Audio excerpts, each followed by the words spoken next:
So there you heard it, J.J. McCarthy, a once-in-a-generation quarterback for the University of Michigan, as we welcome in a once-in-a-generation talent out of Monroe, Michigan, Anthony Bellino. You see him every morning here on BCSN with the X's and Bros show. Anthony, thank you so much. Oh, Mark, as always, it is a pleasure catching up with you and a pleasure to talk Michigan football. And you always say you can't go 3-0 if you don't start off 2-0, right? Isn't that right? So it's great to be a Michigan Wolverine this week.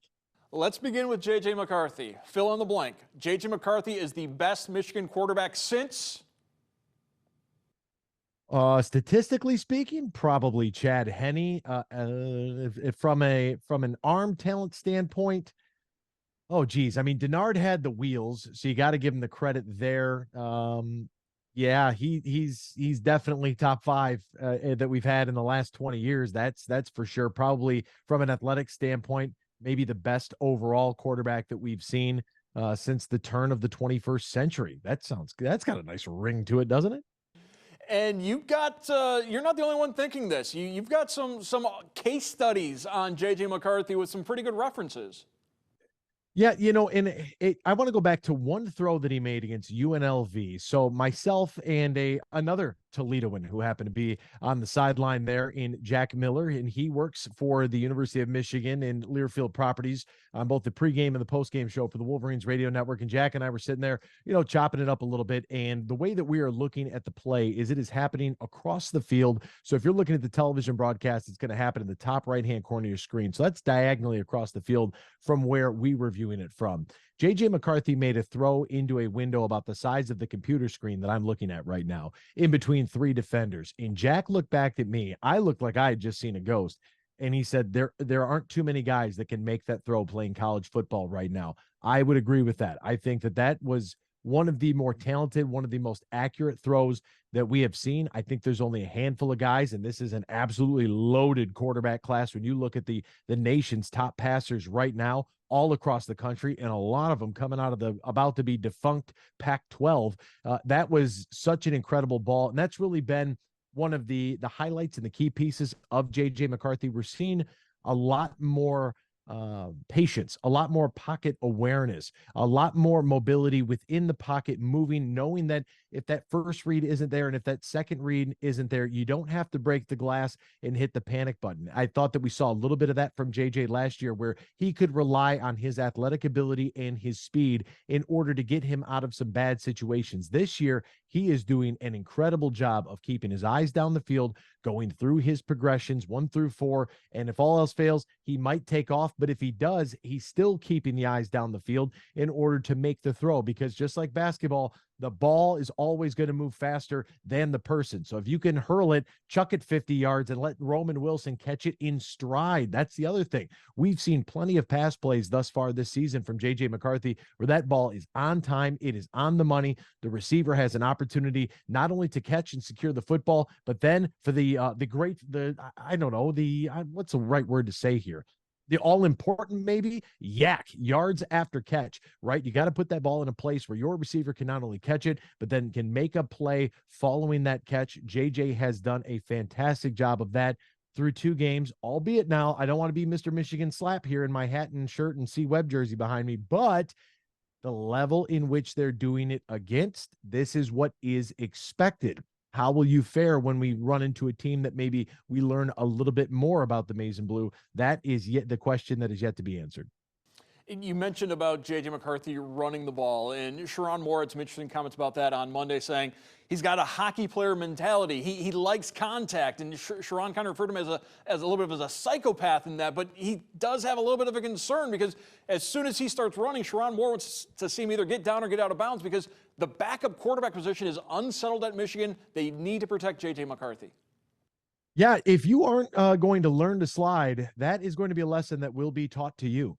There is no doubt about that. And we saw this, late in the game, in JJ's game, I should say, because, on his 22 of 25 for 278 and 2 touchdowns, it was a pretty early day for him. But he took a shot from a UNLV player that launched himself like a Scud missile and wasn't flagged for targeting. I mean, what are we even doing? That's neither here nor there. I can't argue. But the young man likes contact, right? And that's all fine and dandy. But if you're thinking about your future, you're thinking about the National Football League. It was interesting to hear Trevor Lawrence talk about Anthony Richardson this past weekend and telling Anthony Richardson, these shots at the NFL level are a little bit different than college. Just protect yourself, learn to protect yourself. I think that that's going to be a lesson that JJ is going to have to learn right now. There are a lot of hits that he takes that are unnecessary, especially at this point in the season. If it's Ohio State, it's the end of the year. Both teams are battling for a top 5 ranking, a berth to the college football playoff, a berth to the Big Ten championship, and guarding an undefeated season. Then yes, lower your shoulder and get as low as you can. Let the low man win. Try to be the hammer, not the nail. When it's UNLV, when it's ECU, when it's up Bowling Green upcoming, just get out of bounds or slide. Less contact, the better. But yes, it makes us all nervous when he runs around out there and makes you, bite your fingers a little bit, because it's like, young man, let's realize, let's see the forest from the trees, shall we? Former Whitmer Panther, former Michigan Wolverine Chris Wormley was the hammer many times to some quarterbacks that he nailed on the field, and he's been impressed with JJ as well. Yeah, he's been really impressed with JJ McCarthy, and we're going to have him on X's and Bros every Wednesday morning. So there's a shameless plug for the Whitmer alum to tune on in, whether you're BCSN or locally here on Fox Sports 1230 from iHeartRadio. But Chris Wormley's big takeaway from week one is the continuity within the offensive line.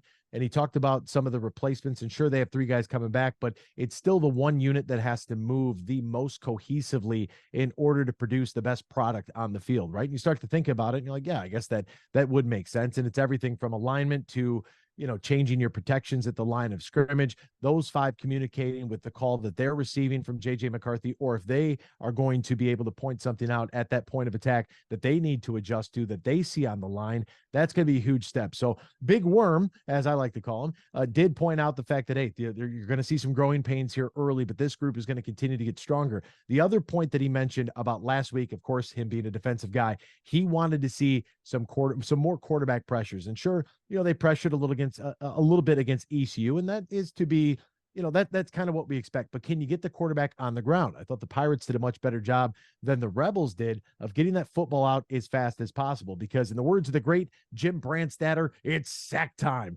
5 sacks for the Michigan defense. They had 10 tackles for loss. They were all over the place, swarming at the line of scrimmage. That was a much better performance from both sides of the ball in the trenches that I saw, and that had me a little bit concerned. You're looking at a ground game that produced 179 yards with 80 yards behind Blake Corum.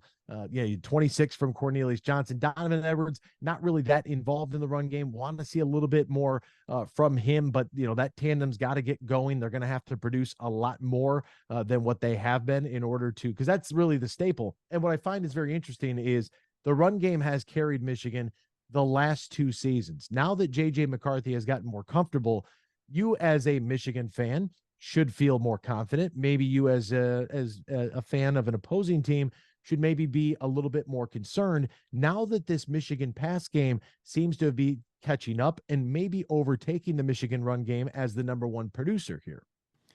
You last week weren't very happy with the play calling against ECU. Against UNLV, as you just touched on, they were still struggling running the ball. But that evolution of the offense that you referred to, we're seeing that more at the play action pass. And if teams are going to commit to stopping the run, that's going to open up that play action. And against the Rebels, J.J. McCarthy and company took advantage of that.